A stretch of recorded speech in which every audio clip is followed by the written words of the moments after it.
school fee structure or face the consequences. Purity Miseo now reports. Buoyed by the urge to start a new journey in their career, Form 1 students at Jamhuri High School in Nairobi trooped to their classes full of hope for their future. According to the school's administration, so far 95% of learners selected have reported since Monday. Our boys came on Wednesday, and out of the 360 expected, 337 came by Wednesday. And as of today, we are 360. While applauding boarding schools whose reporting levels she termed impressive, Chief Administrative Secretary in the Ministry of Education, Sarah Ruto, noted with concern low turnout being reported in day schools. The reporting trends show that Kirinyaga County is at 85% in Kirinyaga County. But in some of the other counties, and I'd like to call out on Lamu County, it is very low. The other low county is Tana River County is also very low, and so it is Lamu County, Tana River, and Turkana counties. Sarah urging parents and guardians whose children are yet to report to their selected schools to do so before it's too late. We urge all the stakeholders to ensure that the learners report to school so that we can ensure we meet the 100% transition policy. We have already called out on the counties that are doing well, and the counties that are not, we are asking everybody, from the parents, the guardians, and the various arms of government to support to ensure that these children come to school and partake of their right to education. And for the public secondary schools that are not following the new released fee guidelines. These revised fees are there to be respected, and schools are expected to do as we have stated. Ensure the information is communicated, and if fees have been paid, this will be advance payment for the next term. Purity Museo is a Friday. Matters to some politics. National Assembly Speaker Justin Muturi has assured small-scale traders that he'll ensure a flexible tax regime is adopted should he be elected president. Muturi, who held talks with a number of small-scale traders in Nairobi, said the sector plays a critical role in the country's economy and should be supported and not stifled by punitive taxes. The National Assembly Speaker held talks with a number of small-scale traders in the city, where the question of punitive taxes was largely discussed. You find that it is not working. It can't work. You may impose a tax and you are killing that trader. Well, whom will you tax? There's no point of trying to extract blood from a rock. Muturi says if he wins the presidency in this nation, his administration will engage with all stakeholders on matters taxation. You cannot go taxing as if it's the end of the world. You must listen to the people. So the idea is listen to the people, consult with them, reason together with them. Don't impose taxes without consulting those whom you intend to tax. Everybody is crying about taxation, and especially the impact goes down to the small trader. Muturi promising to ensure that small traders are at the center of policy formulation to protect their venture. The SME sector transcends very many areas. There are those who are importers, and those who are retailers, and all those. They all contribute to the well-being of the economy as a whole. And therefore, it is important that at all times, if policies are implemented that begin from addressing that sector. The traders chairperson Ben Mutai appealed to the government to have the heart of small business ventures when formulating their policies. What we are looking at is that engagement with the government to see where the common mwananchi, the common trader, issues can be articulated at the best timeline possible. Now moving on, property of unknown value was destroyed in a Friday dawn fire at the Gikomba open-air market makeshift stalls. The government is now stepping in to put up modern stalls it says will be a solution to the perennial fires in the market. Take a look. Barely 6 months after another inferno rendered traders in the largest open-air market jobless, yet again Friday morning Gikomba market was on fire. More than 300 traders and tenants were left counting losses with little to salvage. The numerous fires in the market raising concerns among the public as to what could be the genesis of the perennial inferno. Na hii moto tunafaa tusaidiwe. Ni ukweli. Na Kenya inatukula, kuna wenye wanajua Kenya inatukula. Unaona? Na wako hapa, watujibu, watuambie hii moto kutoka sijui miaka 20 imeisha. Tutakuanga tukishinda hii maisha. Baada ya kurusha watoto nilitoka ndio ikabidi nigonge majirani wa mke. The Ministry of Interior Principal Secretary Karanja Kibicho, who visited the area, said the government is in the process of building permanent stalls in the market and the first phase is already complete with more than 1,000 traders occupying it. The permanent solution is to remove them from the conditions they are in now and put them in permanent markets, which we are doing. Those permanent markets have better aeration. They have water, they have electricity, there's an infrastructure of even dealing with an accident should it occur. Kibicho said access to the market has been a major stumbling block in responding to emergencies and that CCTV cameras will be installed at strategic points in the market as part of beefing up security. Improve on the lighting, and we have directed the regional team to map at least 10 lighting points by next week so that we can be able to have good surveillance even at night. We have also agreed that alongside that lighting we will put some cameras. Suleiman Yeri, Easy Friday. Now, all public service transport vehicles will resume a full passenger capacity effective Monday next week. Transport Chief Administrative Secretary Chris Obure says the new revised PSV protocols were arrived at after a lengthy conversation with public transport sector stakeholders. The ministry is expected to sign a memorandum of understanding with the operators that will ensure they comply with health protocols to contain COVID-19. It will soon be a reprieve to public transport operators after the government announced its intentions to allow matatus to revert back to a full capacity by Monday next week. We have to live with this corona, and how we live with it is how best we are going to open up our economy. Speaking after holding a meeting with public transport sector stakeholders in Nairobi, Transport Chief Administrative Secretary Chris Obure has revealed that the transport sector is one of the hardest hit by the ravages of the COVID-19 pandemic, and the decision will enable them to bounce back. Personal discipline. We're asking citizens to take personal responsibility in this matter, and we're asking the SACCO managers, the industry to regulate itself. This even as the ministry laid down very stringent measures to curb the spread of the virus during travels, with those flouting the new transport guidelines to face the music. There is COVID-19 and the new variant is extremely dangerous. So as an industry, we have decided to comply fully. Input for non-compliance is going to be stiff. And I don't think there is any SACCO or company that is going to allow to close shop. So we are not only going to close to open for business, but we are also going to look at the safety of our passengers. All passengers should sanitize, have a mask and screen for high temperatures using a contact-free thermometer.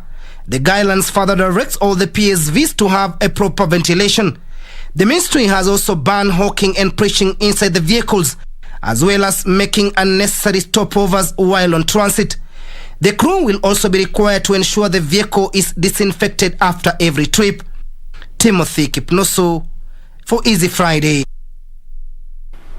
Now, the Cabinet Secretary Ministry of Health has signed into law Breast Milk Substitutes Regulations 2021. The regulations are expected to reduce preventable infant illnesses and deaths by supporting optimal breastfeeding and proper use of breast milk substitutes. Further, the regulations will guide ethical interaction of manufacturers with health workers and proper use, demonstration and labeling of products meant for infants. And as Ruth Wamboi now reports, the latest development is a key milestone for the country as the world marks Breastfeeding Awareness Week. As the world marks Breastfeeding Awareness Week, Kenya has made a milestone by signing into law Breast Milk Substitute Regulations 2021. These guidelines have been signed into law by the Cabinet Secretary as required and will be gazetted anytime. The new law will protect children from risks occasioned by suboptimal breastfeeding. Best interest of an infant and young child. And 3, guide the ethical interaction of manufacturers with health workers, the way donations are used or received, demonstration on use, development on informational and educational communication materials, and labeling of breast milk substitutes and other designated products. Kenya has made tremendous achievements in increasing the proportion of exclusively breastfeeding infants from 13% in 2003 to the current 61%. If we go and we reach at least 3 people with a message why breastfeeding is important, as a country we'll have created a lot of awareness that breastfeeding is the foundation for all our children. Campaigns aimed at marketing of breast milk substitutes have, however, led to reduced breastfeeding. Wasiogope ati matiti itaanguka, wanyonyeshe watoto ili watoto wakuwe na nafuu, wasikuwe na maugonjwa kila saa. Sisi kama wanaume advice naweza wapea to support kina mama wakati wana feed breast kwa kuwatafutia chakula ya kutosha na hiyo moral support. Kuna wale mmetengea serikali, mmetengea mko na fund ya kutengea wale wa smoking zone. Sasa ningeomba serikali pia hawa wamama na watoto na sisi mtengee mali kama hapo, ni kwa sababu this year's theme is Protect Breastfeeding, a shared responsibility. As the world commemorates World Breastfeeding Week, it is important for fathers and mothers to make sure that their child is exclusively breastfed for the first 6 months in order to boost their immunity. For Easy Friday, I'm Ruth Wamboi. Now, trouble for outgoing Kenya Film Classification Board CEO Dr. Ezekiel Mutua mounted on Friday after the Ethics and Anti-Corruption Commission, EACC, announced it was investigating him on allegations of irregular payments of salaries and allowances. That story will have it later on. The National Assembly Committee on Broadcast and Library is calling on Kenyans to support the state broadcaster KBC by consuming its products. The committee that toured the station's transmission site in Malindi commended the state broadcaster for its factual news and educative programs, among other milestones it had achieved over the years. Malindi Transmission Station at Marakebuni was the final destination for the Parliamentary Broadcast and Library Committee 3 days tour of the KBC satellite transmission stations at the Coast Region. The members once again commended Kenya Broadcasting Corporation for its state-of-the-art transmission facilities. The partnership that we are starting very soon, all the information is going to come to our regions, especially what we have seen here in the coastal region.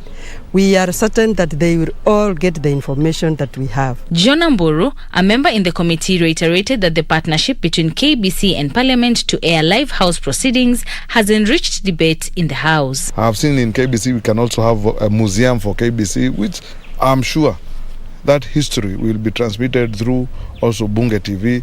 We have old legislatures from 1960s, and we need to know what they were doing and what today we are doing differently, or what we can borrow from them so that we can improve what we are doing today for the good and common goal for improving the lives of all Kenyans. The committee called on Kenyans to embrace the state broadcaster and make it their station of choice. Kenyans have invested a lot. The infrastructure that we've seen having gone around these stations is enormous.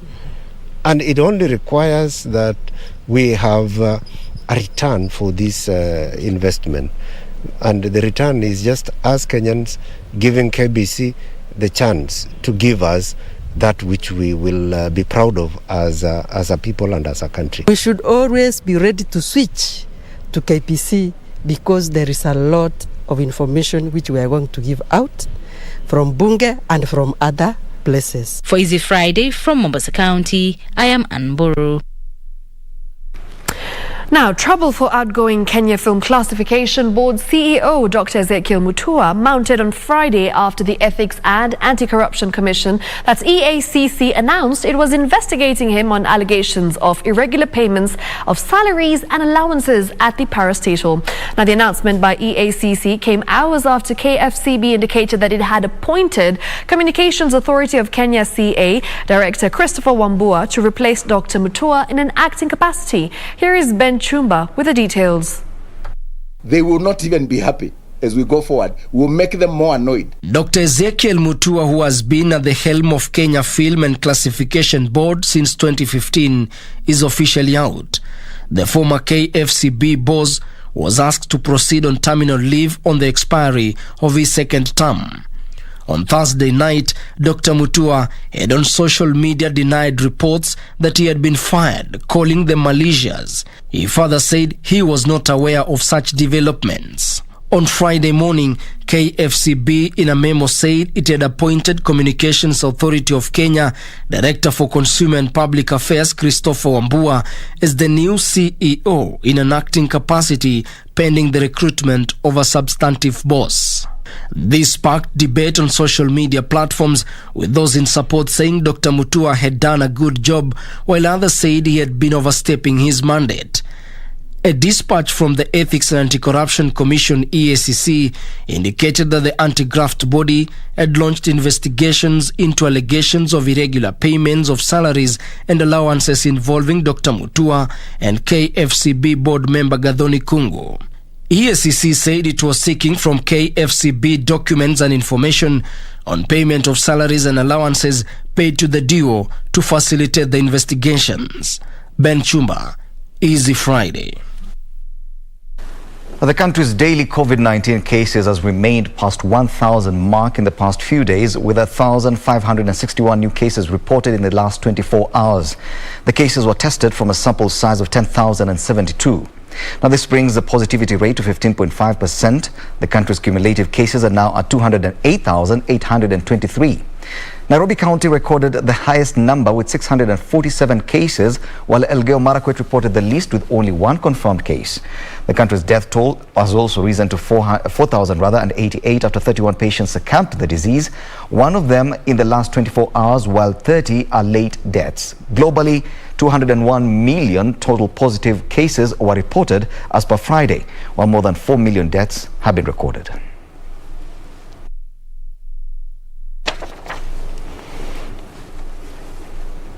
Time now for a break. You're still watching Easy Friday. And later on, of course, Chiki Kuruka right here on Easy Friday with Shiksha, Arora. You don't want to miss that. Absolutely. Before we go on the break, just a few tweets that have come in on the hashtag Easy Friday. One that says, locked at KBC Channel 1, the hottest duo. It's crystal clear on hashtag Easy Friday from Lee. Another one that says, one way to reduce the tension is by dancing. 844 applied. Fully kudos. That's for the video we posted on at KBC Channel 1. Check it out. The hashtag is Easy Friday. You'll see Indimuli busting a few moves. You cannot miss out on that. And Washika Ken asks, Shiksha, can you do kanungo? You'll have to explain to me what kanungo is during the break. Yes, let's take that break.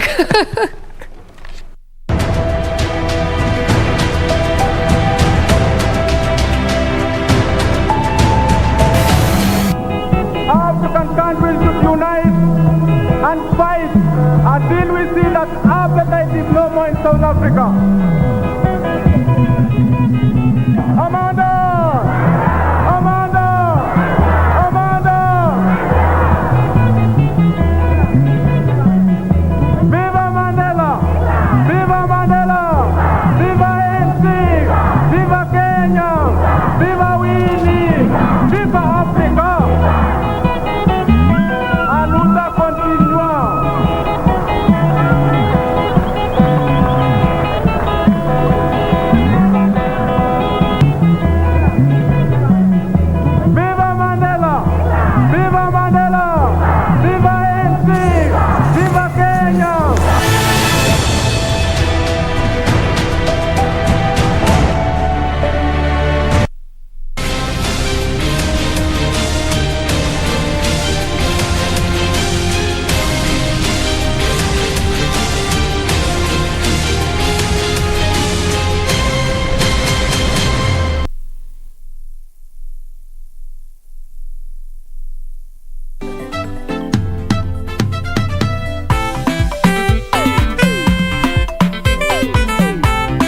is wrong with your head? Eh? What part aren't you understanding that we are not in good terms? Hey, Raya, bulbole, عقدت مدوم عيش العدرس as with respect, eh? Why عبانا ماميت ونسيس عبانا ماتوتوياكو? Do you understand? Why on earth would I steal a few bales of cooking fat and tissues? Do you know who you are addressing? Rotten cabbage. Malumu, I know I let you down, but I had nothing to do with what happened. Have I addressed you? No, Malumu. Then shut your mouth. And let that be the last time I tell any of you to shut it. I will never trust you guys. You are all evil schemers. When the lightning is like you. Let me leave this place before lightning strike me. Classmates, every Saturday on KBC.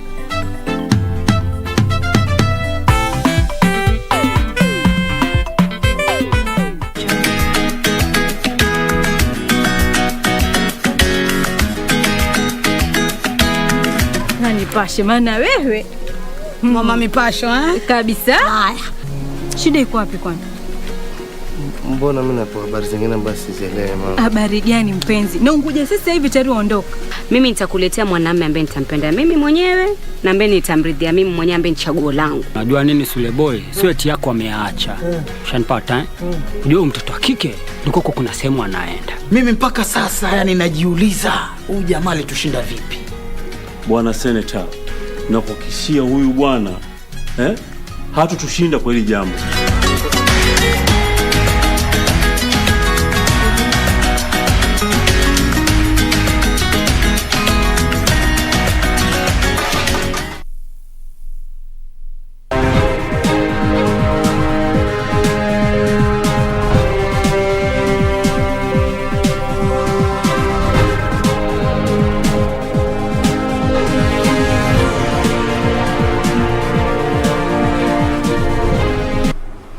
Good evening, welcome to Business. I am Cynthia Nyamai.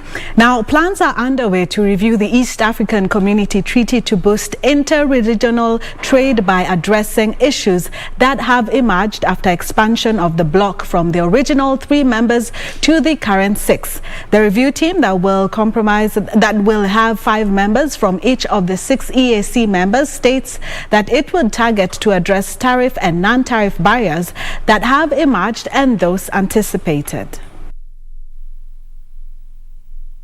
The treaty for the establishment of the East African Community was signed in Arusha on 30th November 1999 and came into force on 7th July 2000 following the conclusion of the process of its ratification and deposit of the instruments of ratification with the Secretary General by all the 3 partner states. And our challenge in East Africa, I firmly believe, is we don't have enough companies that are galloping across the rest of the continent and bringing riches and wealth back to its people. We stay small. 80% of our business, as Chair Muteti just told me, is small businesses and very small ones. 2 decades later, there is a push to review the treaty to address emerging issues such as delays in law and policy harmonization by member states. And that will be possible if we sit down on a round table, the ministers as policymakers and yourselves as captains of industry, and see how we need to create wealth, how we need to recover from this COVID very urgently, and how we ensure that maybe in the next 5 years we have intra-EAC trade at above 40%. And that will be possible if we have on a round table, sit down and come up with solutions. Plans are underway to set up a technical steering committee consisting of 30 top businesses with operations in the East African Community and EAC Council members to fast-track implementation of the bloc's trade policies. In addition, plans to review the common external tariff launched in 2017 would be complete by the end of this year, paving way for the adoption of harmonized custom policies to foster more regional trade. And we are at this stage looking where to house this monetary union, in which country, and that discussion is ongoing.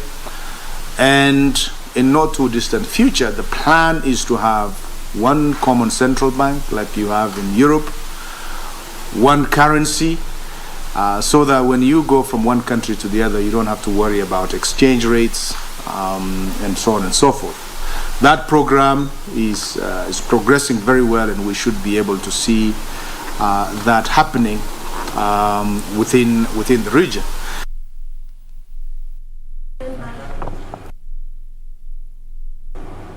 Delays in project funds disbursement is the biggest challenge experienced by foreign-owned contractors working in Africa, which they say risk their survival.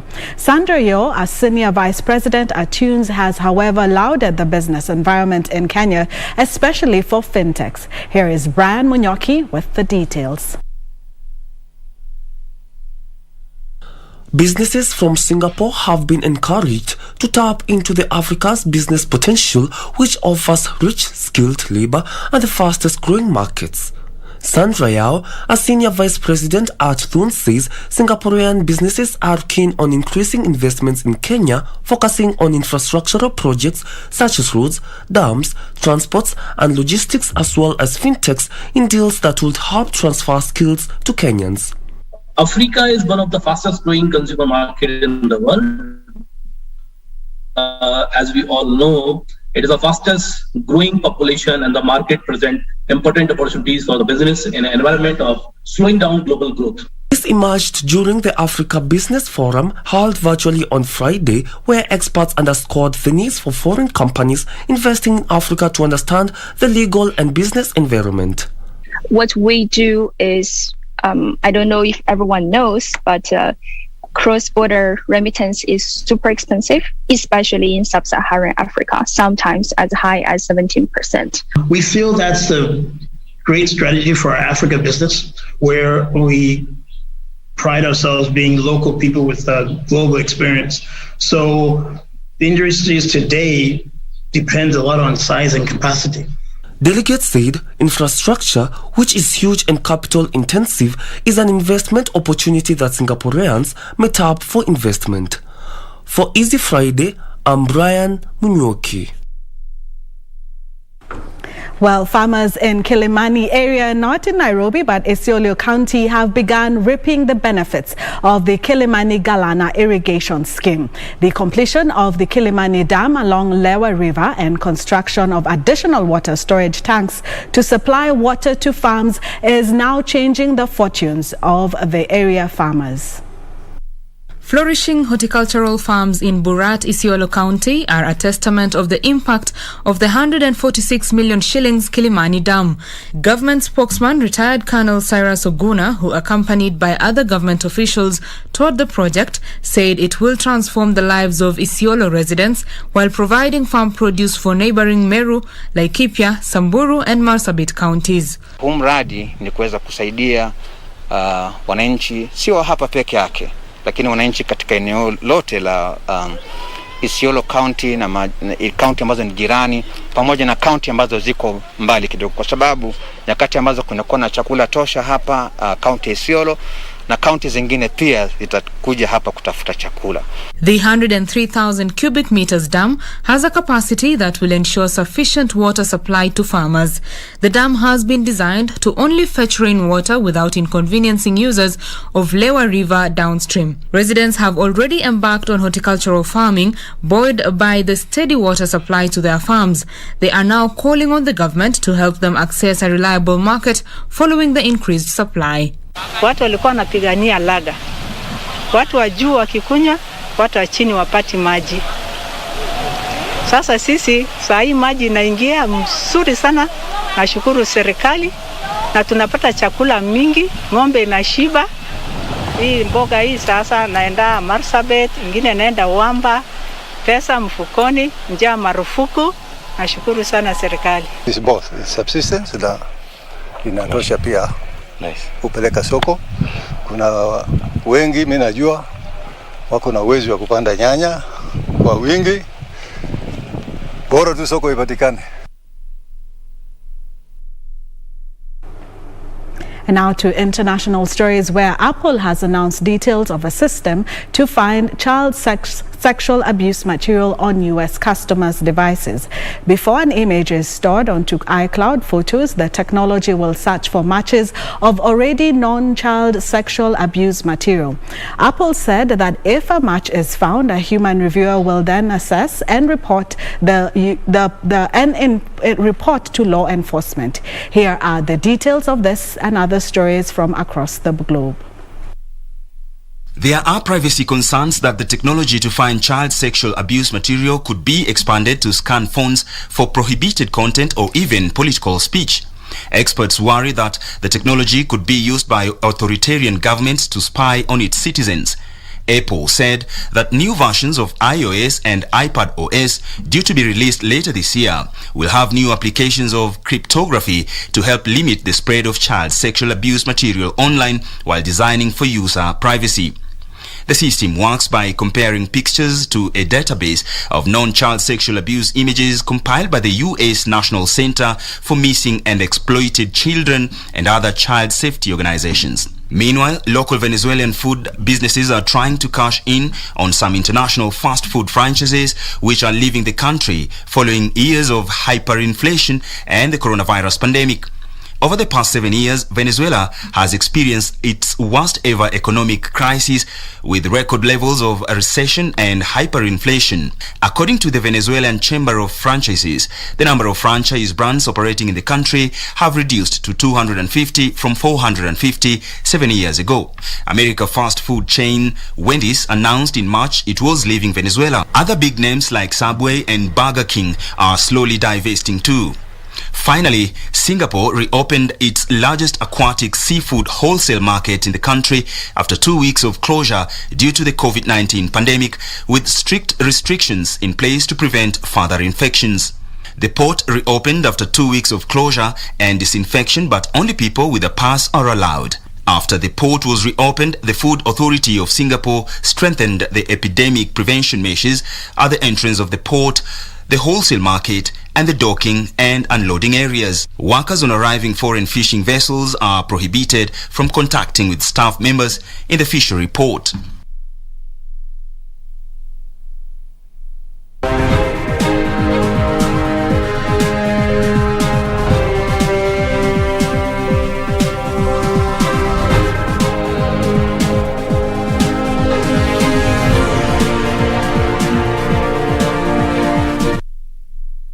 Well, that's it from the business desk. Up next, the news roundup with Shiksha.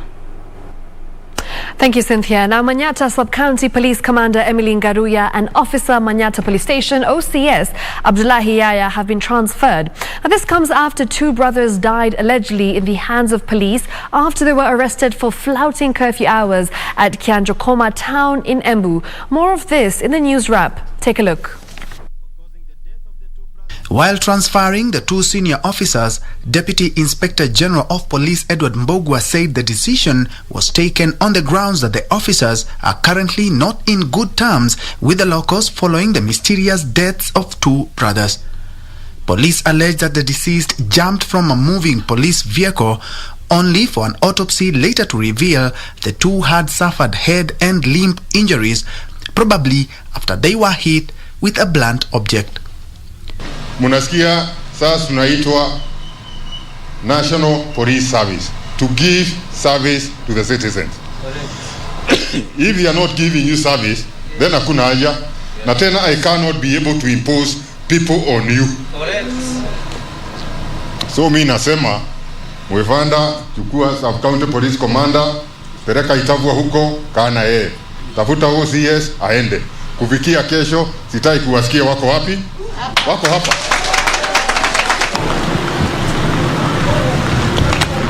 In another development, a 52-year-old man has been sentenced to life by a Busia court after he pleaded guilty of defiling a 10-year-old girl. Nicholas Tekla Ouma, who hails from Erisia village in Matayo sub-county, admitted to severally luring the 10-year-old girl by offering her money. Elsewhere, 4 businessmen who are directors of a self-help group have been released on a 1 million shillings cash bail with an alternative bond of 2 million shillings each after denying 5 counts of land fraud and forging land documents. The 4, who include former Kayole Chief Alexander Hobbs, Patrobas Awino, Peter Gitao and Peter Njoroge, were on Friday charged afresh over a 944 million shillings land fraud in Nairobi. That is in order, Your Honor. Then we can take a date before court number 1 for pre-trial. That is in under Yona, but at the same time, Yona, we also apply that. And then for third and fourth, yes, they seem to be set at the same terms of 2 million plus one surety. 2 million plus one surety, alternative cash bill of 1 million. And Kirinyaga Central MP John Wambugu has urged private entities wishing to import the COVID-19 vaccine to follow the procedure laid out by the government. Watu pengine wangeweza kuleta hizi dawa kibinafsi, lakini pia tujue hii ni hali ya maisha, na ni vizuri kama wataleta wafuatilie ile mikakati yote serikali imeweka, ndio kama hiyo inajua ile kitu imekuja ama hiyo dawa imekuja ni mzuri ama sio mzuri. And Kiambu Governor James Nyoro has raised an alarm over the rising cases of COVID-19 related deaths in the area. Speaking in Kiambu, Nyoro said the county has in the last 2 days reported over 200 patients admitted at Tigoni COVID Center, and 85% of them are in oxygen support. So whereas we will continue to expand our capacity to admit more patients, in fact, we have opened up our level 5 hospitals for admission. Finally, members of Mau Mau Freedom Fighters umbrella organization Kenya Unity for Memorial Peace Heritage Cultural Organization have stressed the importance of conserving Kenya's historical sites as envisioned in the Constitution of Kenya.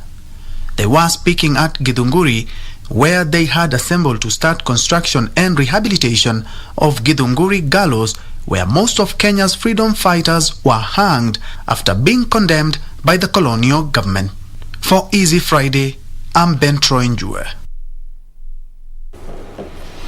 All right, and with that, it's time to take a commercial break. But before we get to that, we've got a tweet that says from Bella Tisa_1, who says, "Easy Friday, I'm watching from Huisero." Yeah, you have a clue where Huisero is.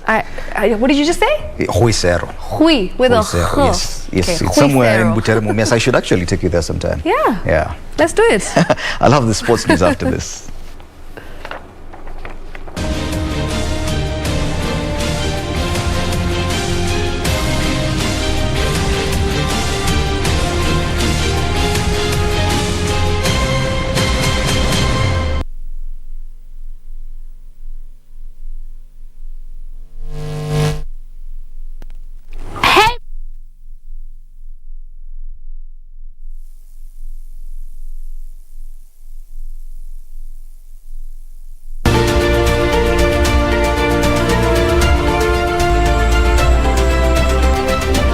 My name is Rosemary Warongo and I'm a wildlife warrior. The Grevy's zebra is one of Africa's most endangered animals.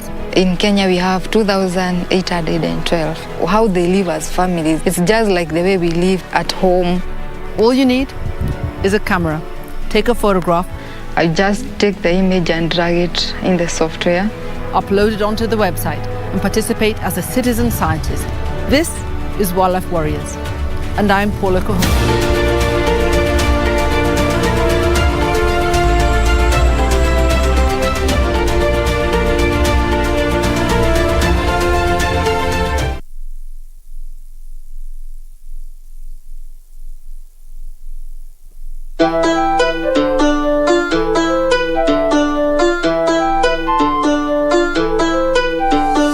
Guy, namanisha internet. Raura. Ai! Di what Kiswahili kucho? Patie mtoto ya ng'ombe maji. Sasa tutafanyaje? Fanyaje okoka. Msichana ya kanye ni wewe. Babe, mama nauliza kwenyu ni wapi? Oh, mimi natoka Nairobi West. Tom. Fundisha mtoto wako adabu. Oh, wacha nango. Mimi natoka Baba Tiff, natoka mama. Wewe unatoka Kokorioko. Mimi kisapatia nyakwara yangu hivi. Mama, adwani mundi bed pin mos. Mayo jana roba.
at sports news now. First Lady Margaret Kenyatta has today officially launched the World Under-20 Athletics Championships mascot, medals and theme song as Kenya finalizes preparations to host the global event.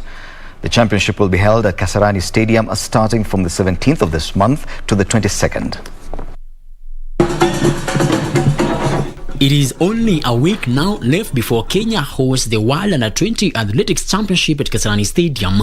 First Lady Margaret Kenyatta officially launched the World Under-20 Athletics Championship mascot, medals and theme song. The medals were designed by the Shanga Initiative, drawn from the cultural heritage of the Maasai community, while the theme song Keep Jogging was sung by Nyashinsky to advocate for good mental health. The First Lady praised the medal design, saying they are a symbol of beauty and resilience that our young athletes have gained through training and competition. As patron, I'm proud to be part of this event, which underscores the rich talent and potential that lies in our youth. These games provide another chance for Kenya to showcase herself as a center of sporting excellence, offering world-class facilities. We proved that we can do it in 2017 when we hosted the World Under-18 Championships, and then we won the bid to host this event. This year, in the midst of the corona pandemic, where the whole world has felt isolated, competitions such as these elevate the importance of sports. Games bring people together, they bring hope. They're a symbol of what can be achieved in even the most difficult situations. Up to 1,300 competitors from 128 countries are expected to compete in the championships. During the previous edition of the games that was held in Tampere, Finland, Kenya finished top on medal standings with 6 gold, 4 silver and 1 bronze medal. Frederick Mwoki for Easy Friday.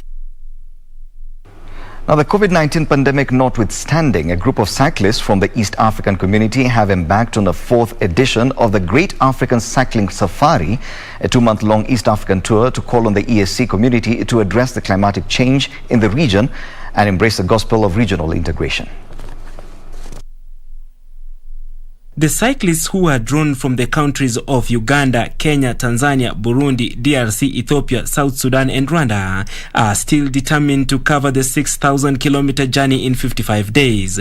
The 2021 tour, which was flagged off on 1st August in Dar es Salaam, from where the team heads to Kenya, Uganda, Rwanda, Burundi and back to Tanzania, where the event will end on September 25th in Arusha. Malengo yetu kuu ni kutangaza na kuhaji government zetu wajaribu watuachie border zetu ziwe huru, ili wana East Africa tukue huru kupita na kurudi bila kuhitaji documents mingi ambazo zinahitajika kuvuka border. Kuzunguka kwenye jamii za watu wa chini, kuelezea jinsi muungano wa Afrika Mashariki upo na jinsi unavyofanya kazi. From the moment we entered Kenya, we have visited different areas. We have interacted with different people. We have learned more about the Kenya culture, Kenya food.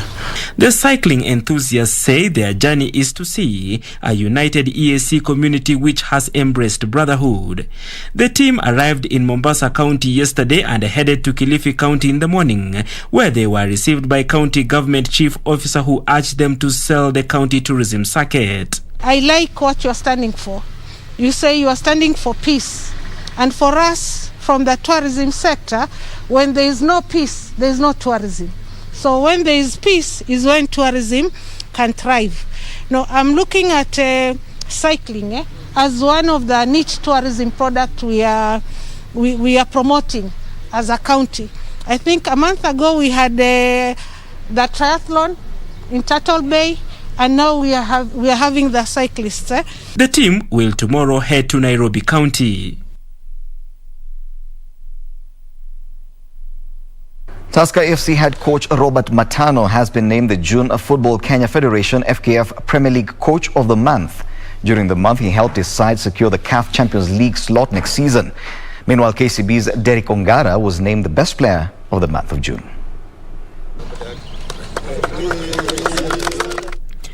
Robert Matano guided Tusker to win 3 out of the 4 matches played in the month of June, and in the process saw off competition from KCB to secure continental football for next season.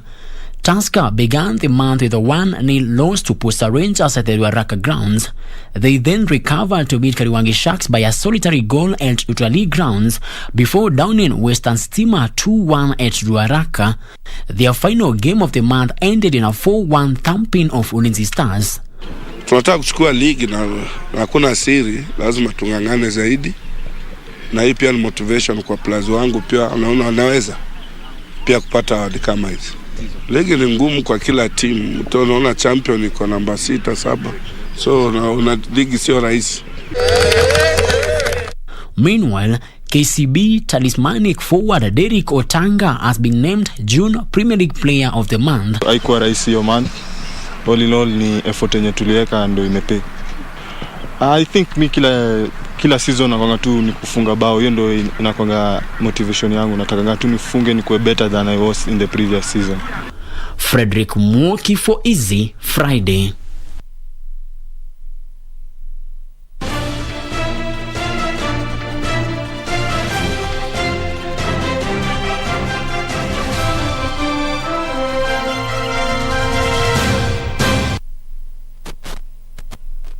You're still watching Easy Friday. Time now for the big interview. Soccer dance queen Chiki Kuruka meets Bollywood queen of dance Shiksha sits down with Chiki.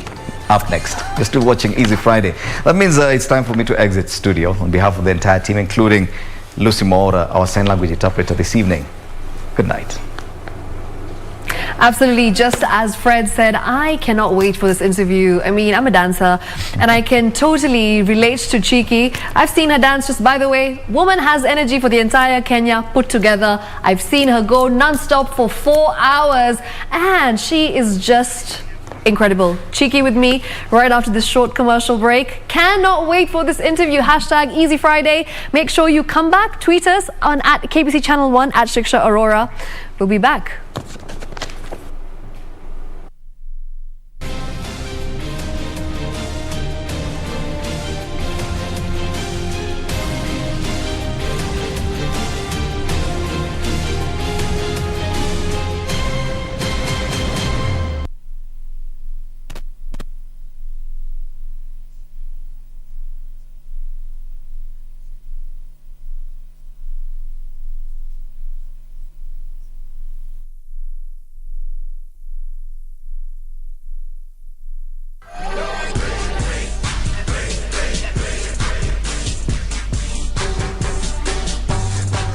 Your name is Filthy Tom Waller and you're the MLW World Champion. You will do whatever it takes to hold on to that title. Now hold on here. What is Samael doing? We've seen these guys use boots and spikes and gas cans and get off. Here's Scott. Here is Samael and Selena De Lorenza, your middleweight champion.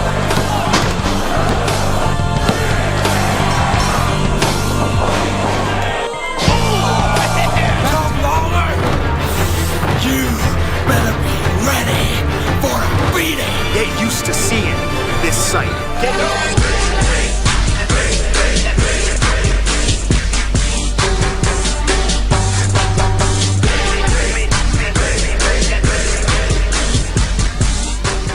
This week on Tech on Tech. Shika simu wakanambia sisi ni watu wa COVID. Tumekuja kuchukua sample. Nikauliza kuchukua sample wapi saa hii tena usiku. So if they have interest with you, they can easily come for you and block you and do all those funny things. But also at the same time, do they have the capability to protect the user's data? We bring you tech news from all over the world, outstanding tech features, amazing innovations and inventions. Join us this Sunday and every other Sunday at 4:20 p.m. only on KBC Channel 1.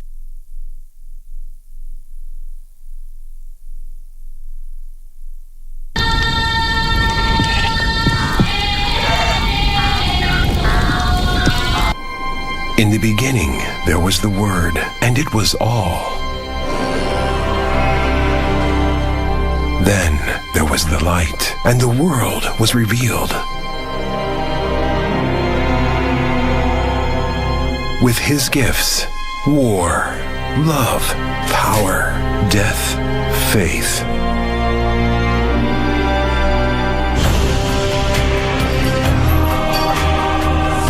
First chapter of the first book of World will be open again. Newly remastered in HD. Genesis.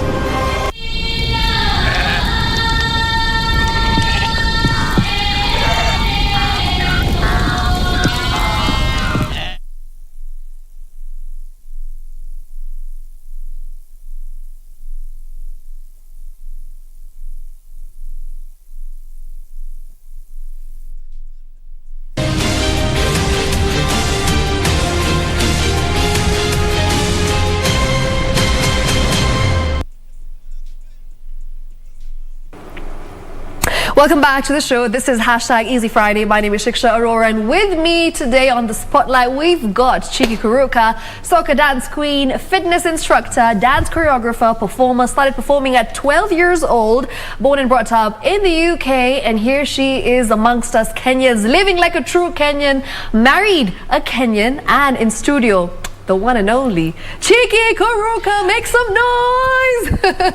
Yo, keep going, man. I feel like you should be my PR person. There's more. Like, no, I'm joking. There's more? Dog owner. Oh yeah. What's it called? Bijou and Chala. Ah, all right. Yeah. Bijou, by the way, that guy gets his energy from you. Yeah. Is that a guy or girl? Girl. Two girls. She gets her energy is from the you. only man allowed in our house, like including our dogs.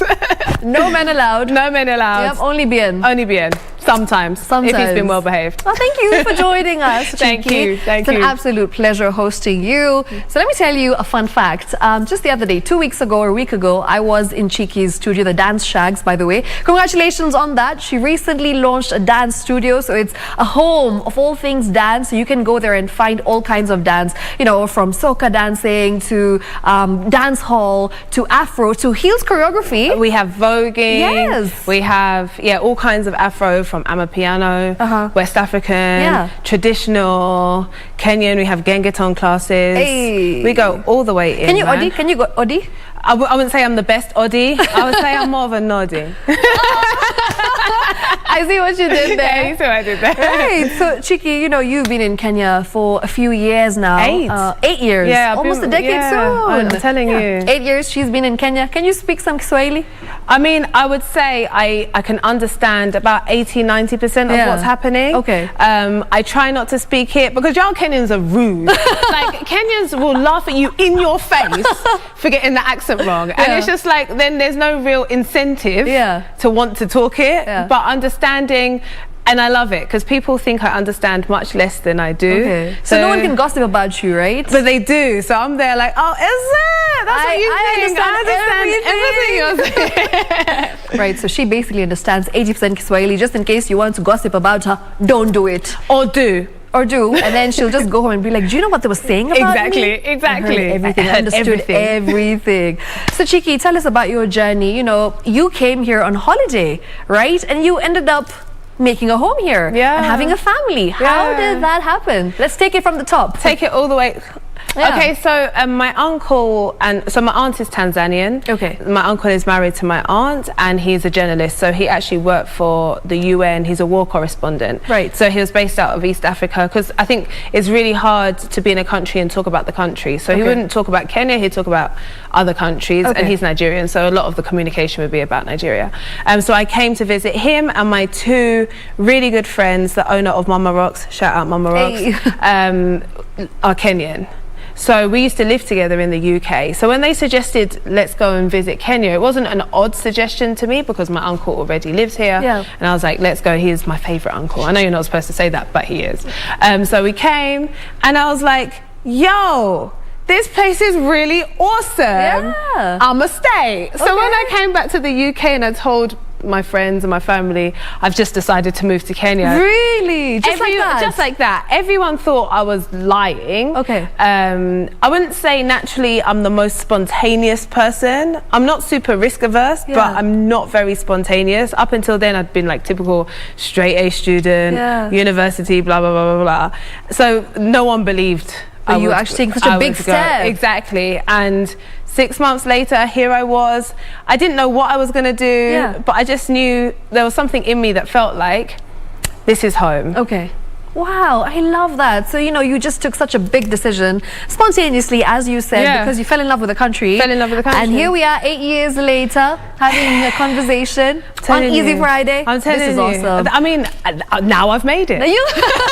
Oh, yes. And not as BN's wife. No, as Shiki Kuruka. And as an Easy Friday interviewee. Absolutely. Brilliant stuff. So, Shiki, tell me, when you came here, you started off dancing, I believe. So how did that happen?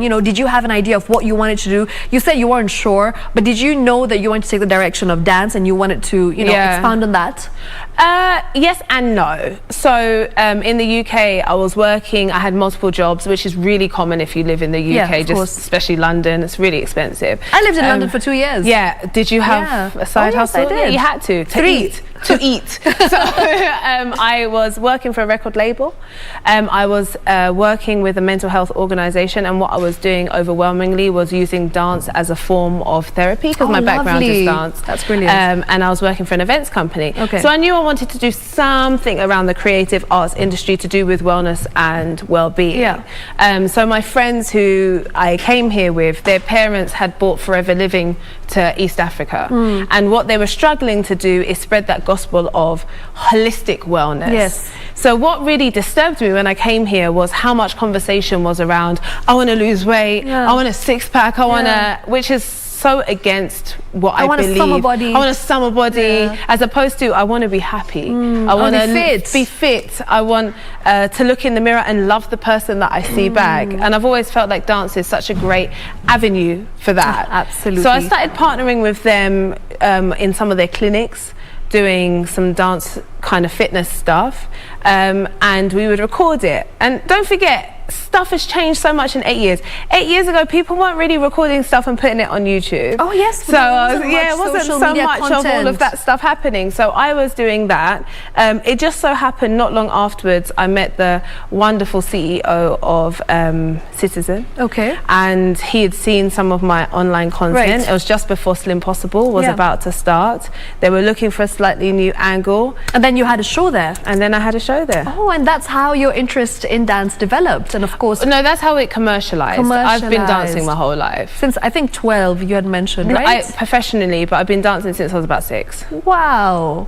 So let me ask you, what kind of training have you got in dance? Oh my God. Because I'm sure, in London, there is hundreds of dance schools. Yeah. And it's very encouraged. If you have a talent and if you have an interest in dance, then go to a dance school, learn a dance form. So how many dance forms are you well versed with? First of all, my family's Nigerian. Yeah. It's still not encouraged. Like, if you were to ask my dad today, like, what is it that Cheeky does? She does business. Some kind of, so I wouldn't say business. Some kind of, something to do with business and movement. She'll say movement, I'll never say dance. So, no, so I actually started dancing by mistake. So my mum is like really hyper organized, and she doesn't think that children should have spare time to just watch TV, and that's how you get into trouble. And being a black person in the UK, honestly, the risks for you are significantly higher than the risks for someone else. So my parents wanted me actively engaged all the time.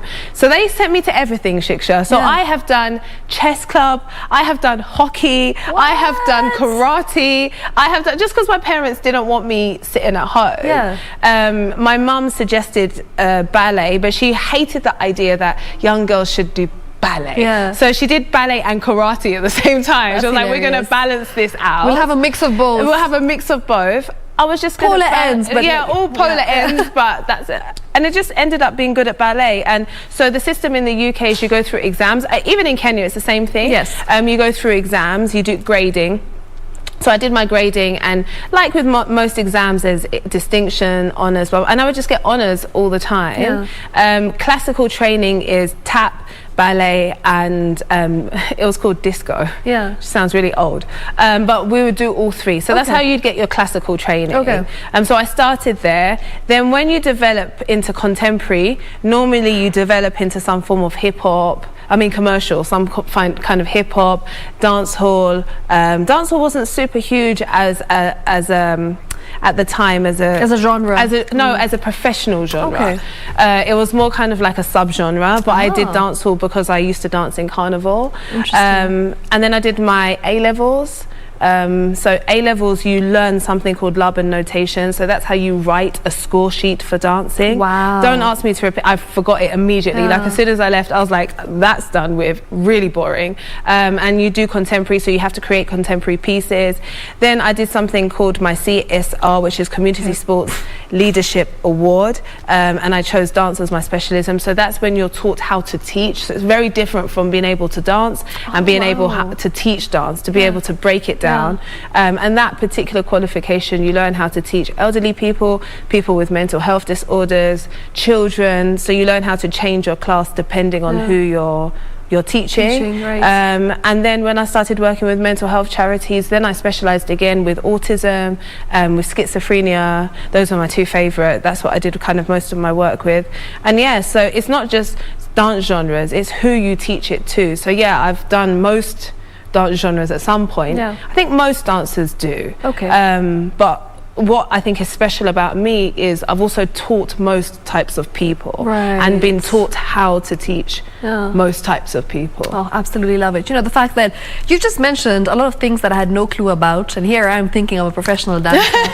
But I think Chiki has completely changed my viewpoint of dance in general, because, you know, it's nice that you also, apart from learning how to dance, you also learned how to teach dance, which is brilliant. And, you know, we don't get that opportunity here in Kenya, because there isn't as many avenues with which you can learn these skills, and you can refine and polish your craft as well. So that's great that you got to do all of that, and now that you're teaching a lot of people how to dance as well, it's brilliant. And let's put dance on hold for a while. Let's talk about just for 5 minutes. Let's talk about you and Bien. You know, like, I want to know, how did you guys meet, and how did that happen? Because you're a British girl, you've just come to Kenya, you just moved to Kenya, and Bien's a star. Was he a star then? Yeah. He was. He was a star. How did that happen? Did he approach you? Did he make the first move? Okay, first of all, I'm a Nigerian girl. Okay. I just happened to have been brought up in Britain. No, so what happened was Talib Kweli came to perform. Okay. It was about 8 years ago, and Emmanuel Jambo is a really good friend of mine, so I went with him, and my uncle and aunt were inside, they're old school hip-hop heads, so we were all actually going to meet my uncle and aunt, and it was just after Southeast Soul had won their MTV award. Oh, nice. So I was in the car park entering, and I just hear, Manu, Manu. So Emmanuel walked over and they had some man conversation. Boy talk. And then he just came up to me afterwards and was like, you good? Like, yeah, I'm good. I didn't know who Southeast Soul were. I was very new in the country. So he came up to you and said, you good? You good, okay, yeah, exactly. With Manu, like it was like as part of, you know, when people are together, just manners. And then that was the end of it. I knew that song, because that song was really big, Sorayako, but I didn't actually really know the group. We don't have a huge East African community in the UK. It's mainly West African Afrobeat that we get to hear. So then, like a month later, now this is where we actually met. Okay. The car park bit is important though. So a really good friend of mine from Rwanda, don't forget Southeast Soul, really huge in Rwanda, was here, and I'd taken her out. She just moved to Kenya. So we were in, I can't remember the name of the club now. Don't say you're in another car park. No. Well, actually, I think it was a club car park outdoor kind of thing. But yeah, actually, we were. That's our thing. So we're in another location, and I was there with my friend, and we're talking, and then she just freezes. Yeah. So I'm like, yo, what's going on? What's going on? I know her well now, but at the time, I was just like, why is this chick? Okay? Is everything okay? So she's like, oh my God, it's the guy from Southeast Soul. Yeah. So I look over, and I'm like, psh, I know this guy. It's the same guy. This is the same guy I met the other day. So I was like to her, I'll introduce you, come over. So as I was walking over to him, now everyone's taking selfies, and I'm thinking to myself, oh my gosh, I didn't know they were that big. I hope he remembers me, because this is going to be really embarrassing, because I've talked it up, and like I've brought my friend over. So I went over to him and I was like, you're right. And unfortunately, he did remember me. I was just like, how are you? My friend is frozen. She's messaging people in Rwanda like, you never guess who I'm with, trying to sneak pictures. Yeah. And so we sat on a table and we ended up speaking the entire night, to the point where it was antisocial. People were coming over and kind of like... This is you and him, the entire night. Actually, my friend was there, but she was mute. So let's just say it was me and him, like the entire night. And honestly, for the last 7.5 years that we've been together, we have never not spoken since. And I think we're just friends. We're just really good friends fundamentally. Oh, that's amazing. But I didn't know until last week when Manu was at my house, their side. That's always been my side. I think my side is better. So the boy conversation that I am now privy to, it was like, yo, is that your chick? And then Manu was like, no. So Bien thought that you were dating Emmanuel. Manu said, no, that's not my chick. But, so they were leaving because there was too many people in Talib Kweli, so he was a bit kind of off-put by that, so he wanted to leave. Manu was like, don't worry, I've got another event, I'll invite her, make sure you come. Hey, I was like, cool. So Emmanuel played Cupid. Emmanuel's like our setter-upper. Was he the best man at your wedding? He was a photographer at our wedding. He was a photographer at our wedding. He's the person who found Bijou with us. We now live in his old house. Manu is like, where is he right now? It was our third party in our relationship. Absolutely love it. Right, so we'll get on with this conversation, but for now let's take a short commercial break with lots of music. We've got DJ Koljax in the house, so we'll hand it over to him. We'll be back in a minute. Don't go anywhere. This is hashtag Easy Friday. Keep the comments coming in, tweet us, and remember, hashtag Easy Friday so we can get your messages. If you've got any questions for Cheeky, Cheeky will answer all your questions. She's an open book, as she said. Cool as ever. Ask her away.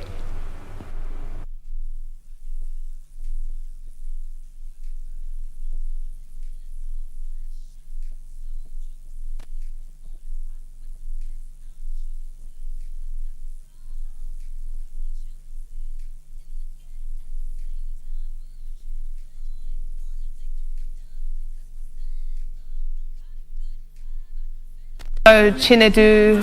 Right, we're back. We'll definitely get on with the music in a short while, but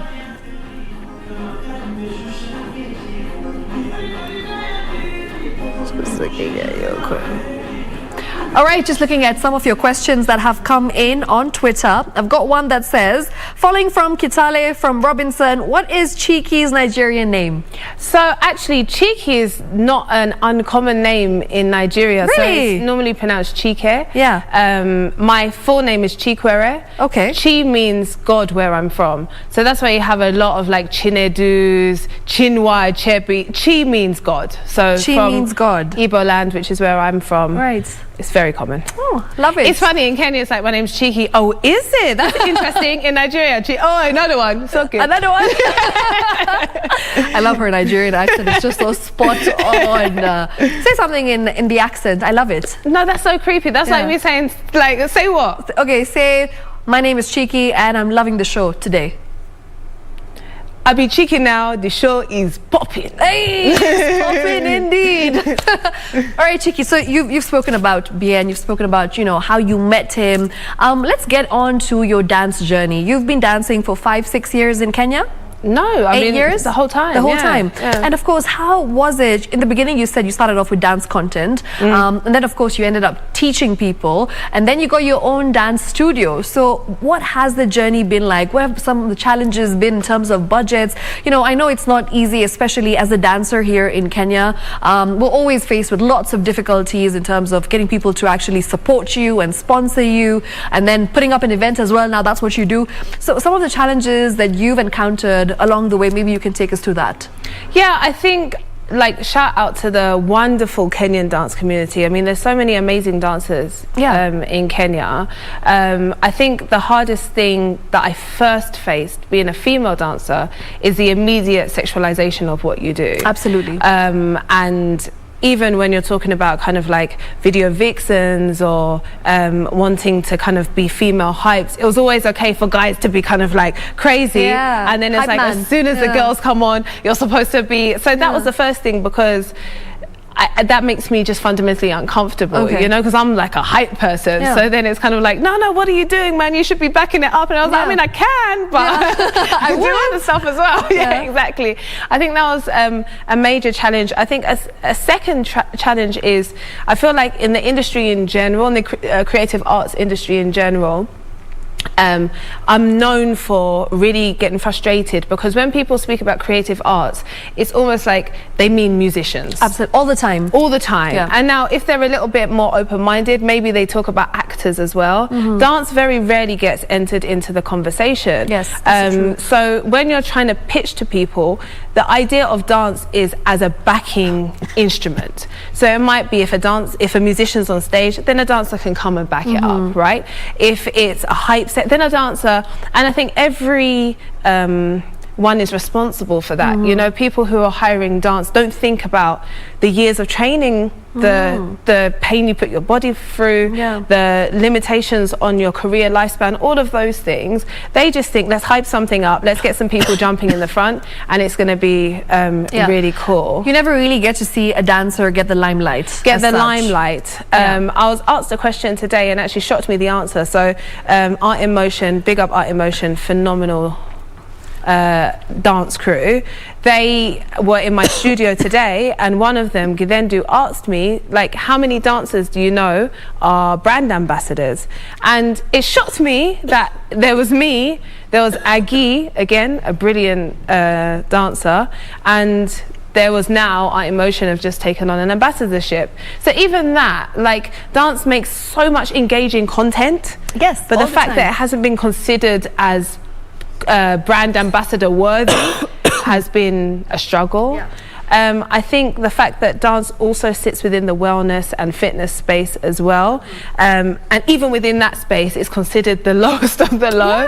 So it almost feels, I think for me, the struggle has been the same struggle as anyone in this industry, where you're placed. And you can't expect parents to take the craft seriously until you see enough success stories. It's only of late that parents see music as a viable option for Kenyans, because you have your Sauti Sols, you have your Nishinskis, you have your Calligraphs, you have enough success stories to be like, okay, maybe it's not that much of a risky career path. But for dancers, there still isn't enough success stories. So it really requires, as an industry, for us to keep speaking about our worth, what we deserve, encouraging our parents to really support us in the training journey, and encouraging brands, musicians, the rest of the creative arts industry to come on board and to support. So I think that's the challenge of everyone. Secondarily, as a woman opening a business, oh my gosh, like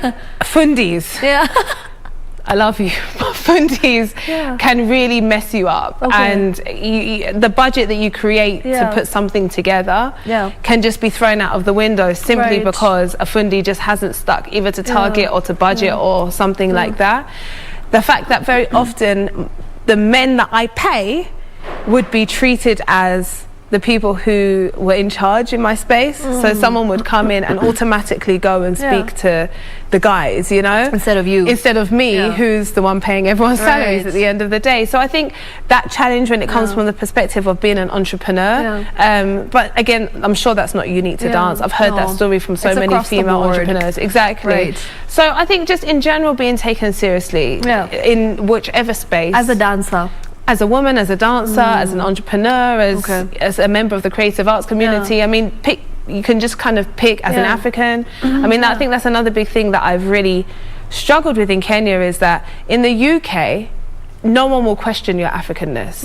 As a result of your skin colour, your name, whatever. You step here and immediately your Africanness is being questioned. That has been a big struggle as well, because you spent your whole life being proud of the continent that you come from, and then you come to the continent and people on the continent are reducing you to the UK, which is why when you said British, I would always say I'm a Nigerian, and proudly Perfect. so. I mean, I like that, because I was actually going to ask you as the next question, you know, coming to Kenya, did you ever face any sort of discrimination because of your accent, firstly, you know, because people were like, oh, she's not your usual Kenyan looking girl, and of course the fact that you're Nigerian, of course you're African, but still you're not Kenyan. So like, did you ever get that vibe, the discrimination? Did you ever experience something of the sort?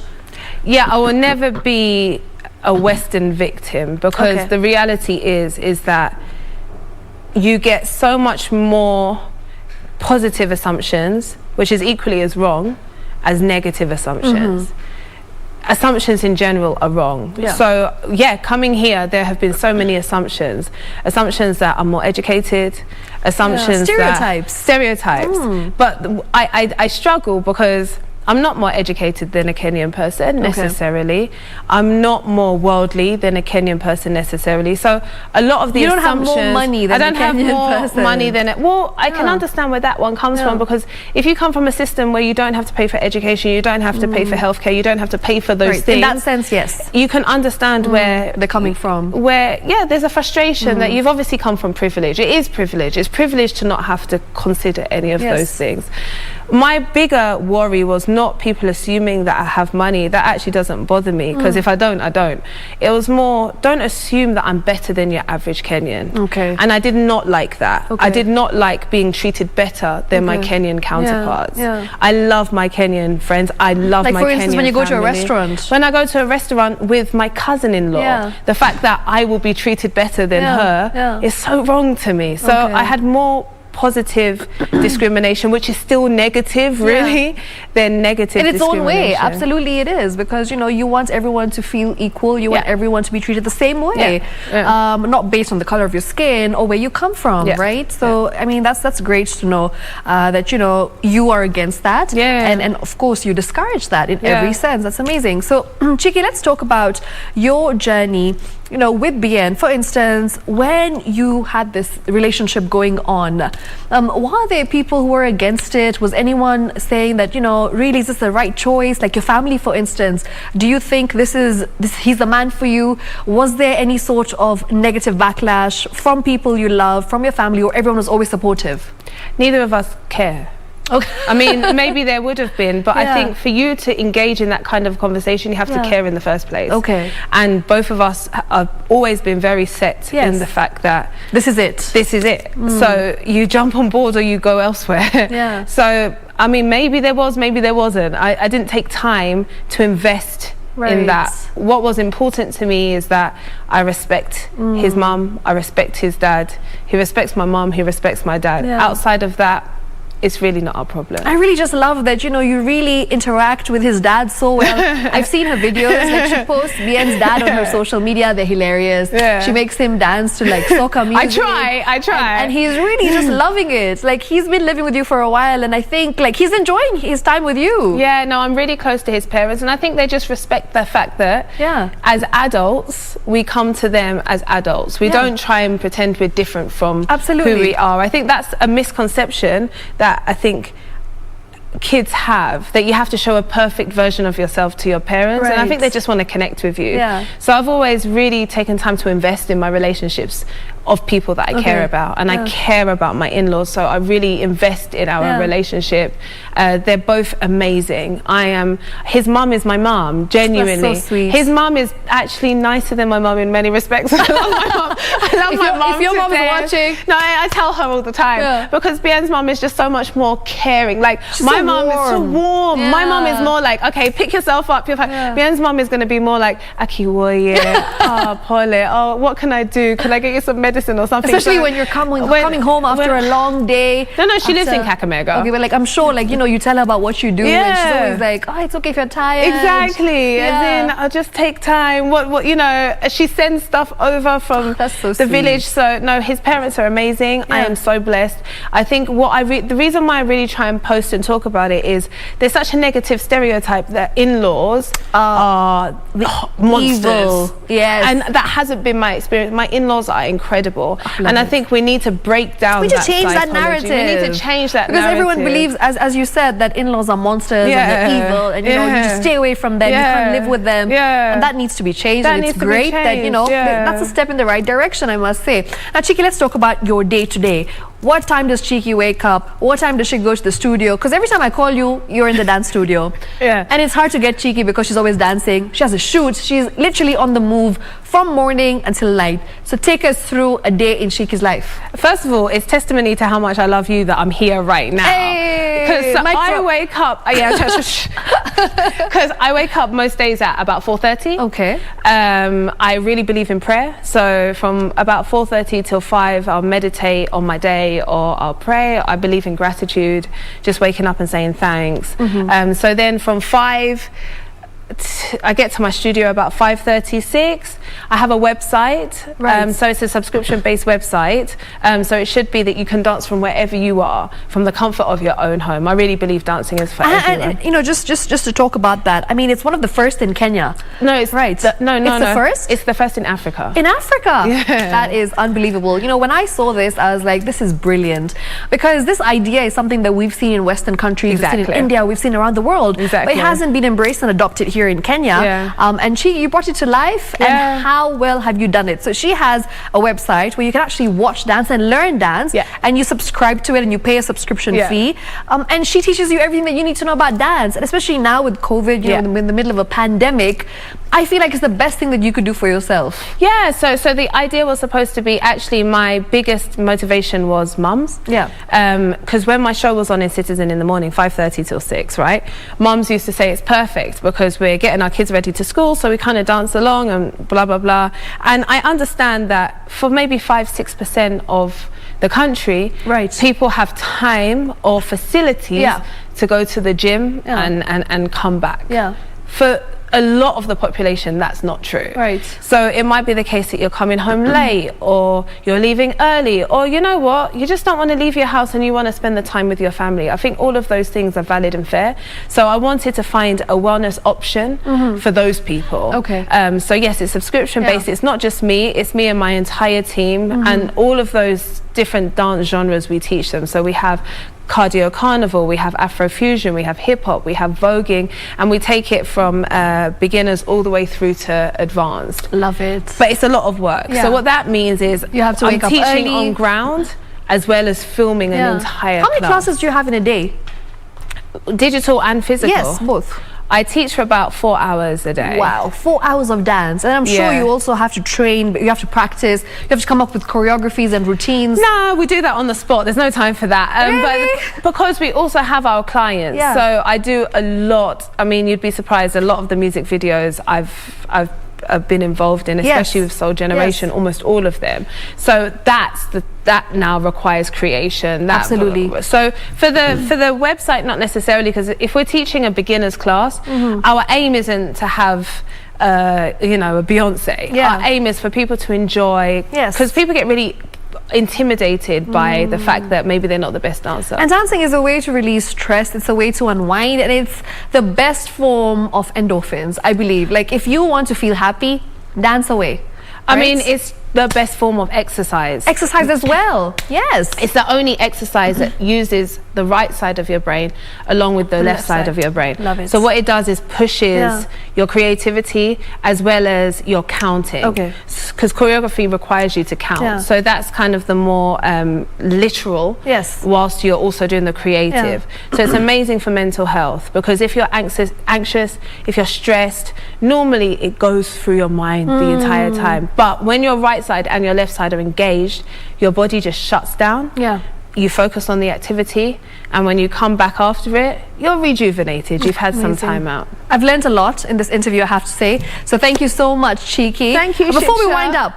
wind up, you have to teach me 1 or 2 soca steps. No, I don't. No, you have to. I told Just 1 or Shiksha I 2. wasn't going to do this. And you know what? I'm Nigerian. I can still say no.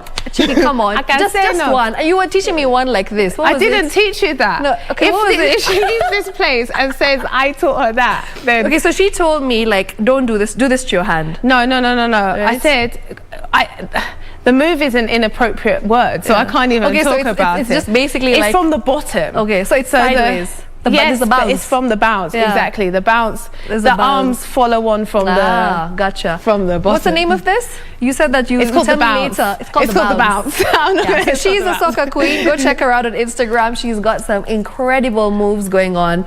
You need to go to @Cheeky Kuruka.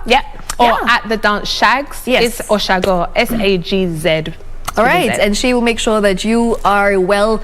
You basically need everything that you need from dance. She's got it. Boom. When it comes to soca, dance hall, what else? Hip hop, Vogue. I'm a piano. Lingala. There's heels, some heels dance you're telling me about. No, you said no. We don't do heels in our studio because my floor was very expensive. Right. And but that's something that you've trained in.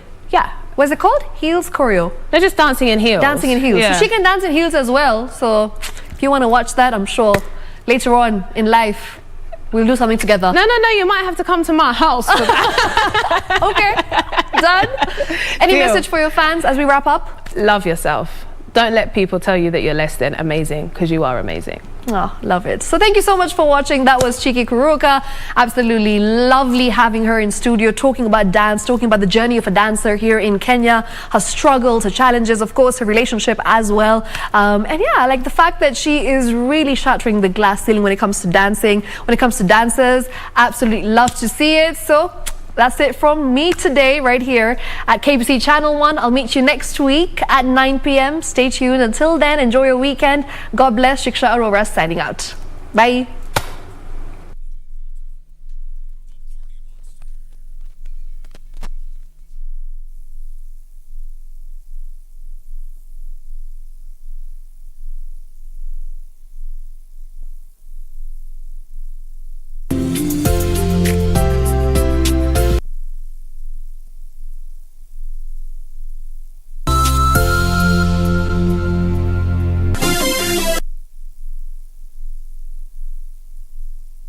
Fashion College with branches in Nairobi, approved institution. We offer courses in fashion design, event planning, hairdressing, barbering, spa massages, teaching skills, TOT. Our website on www.verabeautycollege.com. 50 Nairobi branch 0728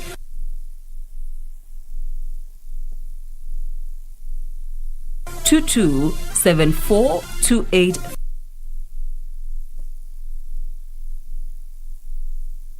706 Meru branch. Vera Beauty and Fashion.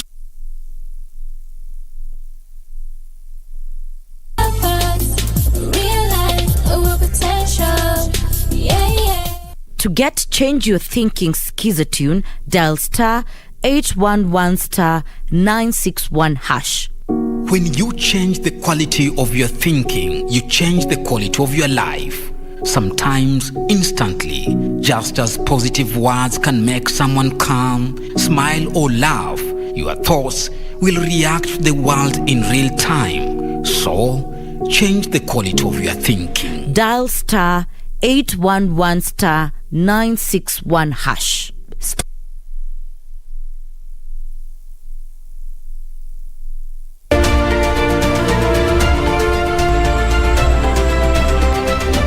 My name is Rosemary Warongo and I'm a wildlife foliar.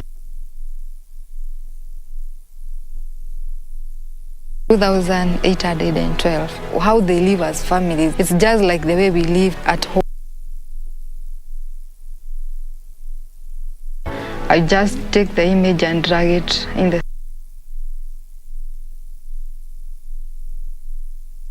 This is Wildlife Warriors, and I'm Paula.